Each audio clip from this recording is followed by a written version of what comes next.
Alright, so I just wanted to do a quick view of the info screen. So there's a lot going on here. Once you start playing with your camera and you get into these settings, you're going to start knowing where stuff is. So up here is what mode we're set to on our mode dial. Next to it is your shutter speed or your exposure.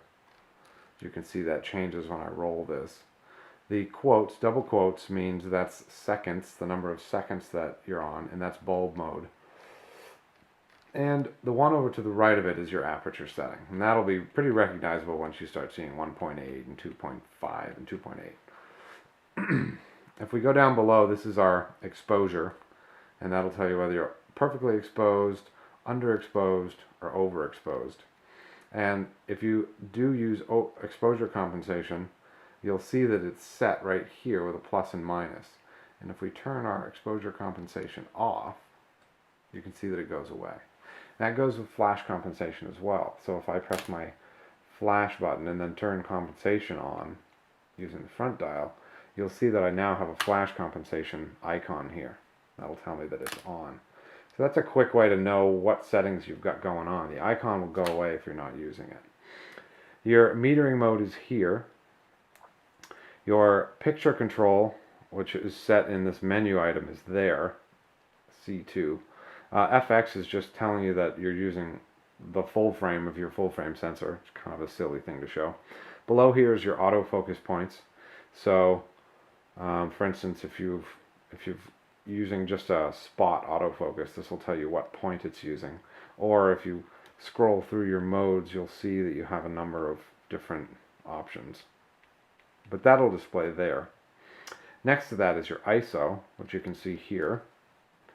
White balance is right below that, and that'll basically show you which white balance you're on. It's also good to note that you'll have a star next to your white balance if you've edited the default white balance, either above or below the the default setting.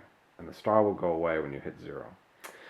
This is your picture count, I believe. I don't really use that one much. Obviously you have battery mode here, camera battery, and if you have an external battery grip, that'll display below it. And down here on the bottom, there's a lot of options you can get to where you don't have to go into the menu, which is actually really nice. Let me make sure. Alright, so let me make sure I'm in focus. So down at the bottom, you'll notice all of these options here. And this will give you a brief overview of what status these things are on. But if you press info again, it'll actually let you get in and change some of these settings. So your movie settings, your high ISO noise reduction, dynamic range, so active D lighting. This is vignette control, which you can, put on if you want it. This allows you to assign the preview button, which is on the front of the camera, which I just pressed just for fun. Below that is your function button, which is on the bottom right. Here's your AEAFL lock button. Over here is your remote control mode. So obviously your release control is up here, but this lets you set the mode of your remote control, whether you want 2 second, 10 second, remote mirror up when you're pressing the remote. Lots of different options there.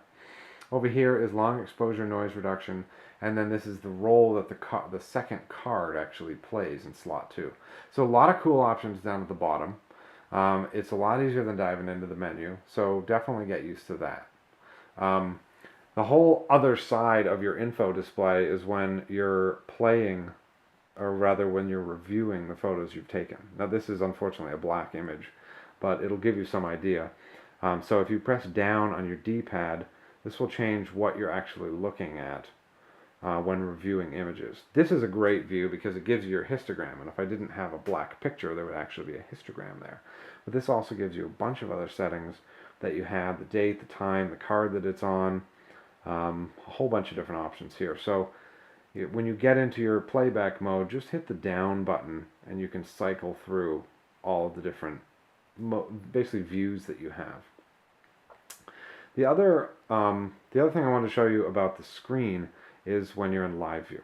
So let's talk about live view on the D600. If I have the lens cap on now, but that's why you're not seeing anything. But if you notice, my default live view, I show a horizon meter, which I find extremely useful. So as you tilt your camera, whoops, as you tilt your camera, this will tell you whether or not you're level or not, which I find to be super useful most of the time, which is why I pretty much leave it on. So when you're in live view, if you press the info button, that'll change what you're seeing on your screen. So this is your auto level meter.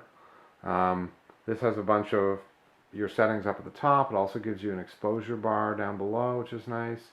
This gets rid of most of that and just gives you your basics, your metering mode, your shutter speed, your aperture, the ISO you have set, and how many pictures you've taken, or how many you have left maybe, or flash, and also the flash button is down below. If you press it again, you have grid, which is nice for laying out, rule of thirds, etc., etc. And then we're back to our level mode. And the movie mode live view is very similar, except it shows you your movie settings that you've got.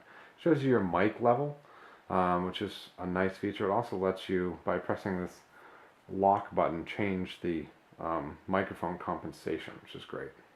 Keep pressing your info button and most of that stuff will go away. And you have a grid mode as well. And you have a horizon meter. So, that's live view. Yeah. I'm Adam with Camera Guides, and this is brought to you by Stockoto. Thanks for watching.